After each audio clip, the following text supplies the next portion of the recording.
And then there is the fourth and final painting. It's called old age. You can no longer go back to the first painting to be innocent, to be nonchalant, unreflective, uncaring. You see too much, you know too much, you've gone through too much. And you can no longer find yourself in the second painting. You've lived enough to know what life does to your dreams. So like Aristotle, you choose the golden mean. I'm not going to be too happy, I'm not going to be too sad. I will continue to have dreams, but in my dreams now, it'll be half dark and half light. Some people get old in a really, really awful way. Some people get old in a really, really nice way. If life hasn't stolen all the nice things inside you, the ability to reflect, to be compassionate, to be decent, to have a good amount of integrity, self-reflection, examination, before you actually get to this old man in the fourth painting where he sits in this boat.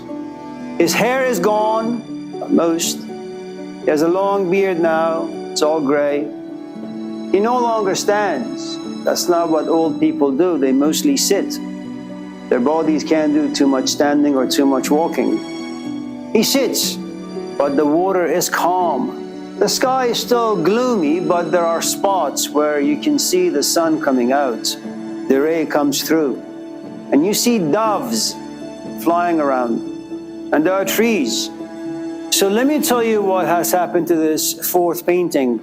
Whoever this old man is profoundly lucky to be in that stage.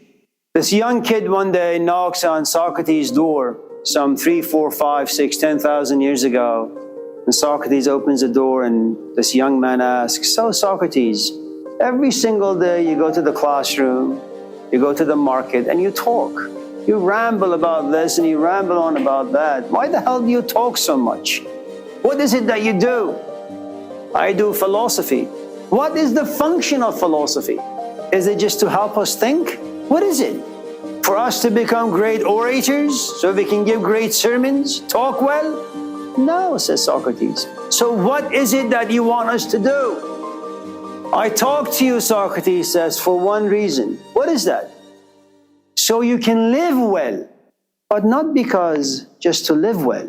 Because at the end of every life awaits old age. And old age brings about sickness. My father-in-law, who passed a couple years ago at cancer, he was on his deathbed, moaning and groaning every single day. He refused to die. And so to kind of just give him a change of scenery, we put him on the wheelchair and we took him around the lake. When we came back, he started screaming and he pushed all of us out. Only a few days later when he calmed, he said, "For 70 years I was able to walk, to run, to jog, to eat, to do all sorts of things. Now I'm just laying in my bed. I can't even move, clean myself, take a bath. I can't do anything. And you take me out.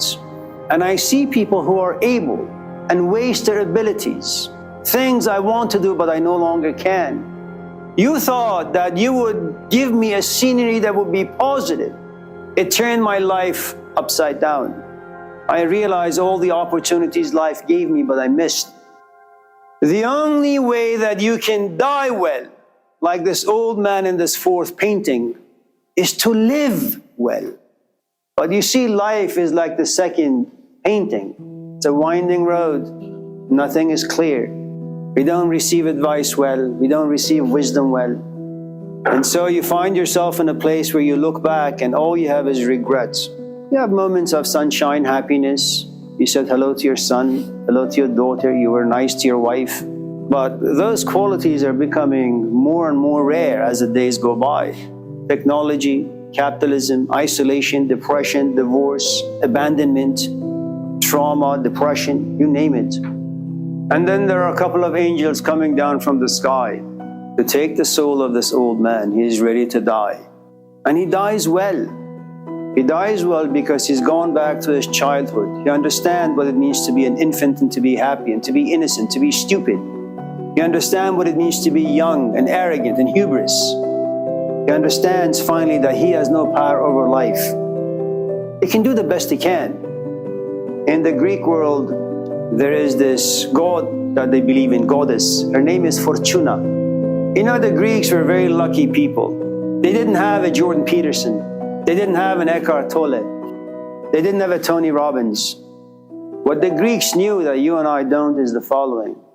You wake up in the morning and you can make all sorts of plans and you can think all sorts of things about yourself. But should the goddess Fortuna look down, and should she be in a strange mood, and should she desire to crap all over you on that particular day, that's your fate. You don't complain. You say, God gives and God taketh away. I woke up at 6 in a great mood, 6:15. It seems the gods have a different plan. Now you're in a crappy mood. And you say, oh God, how am I going to live out this day? 6:45, you're in a great mood. So the Greeks say, we're going to wing it. We'll do the best we can. They are the Taoists, you see. I will go where life takes me. I will make plans, but should those plans not pan out, I will do the best I can to deal with problems healthily, maturely.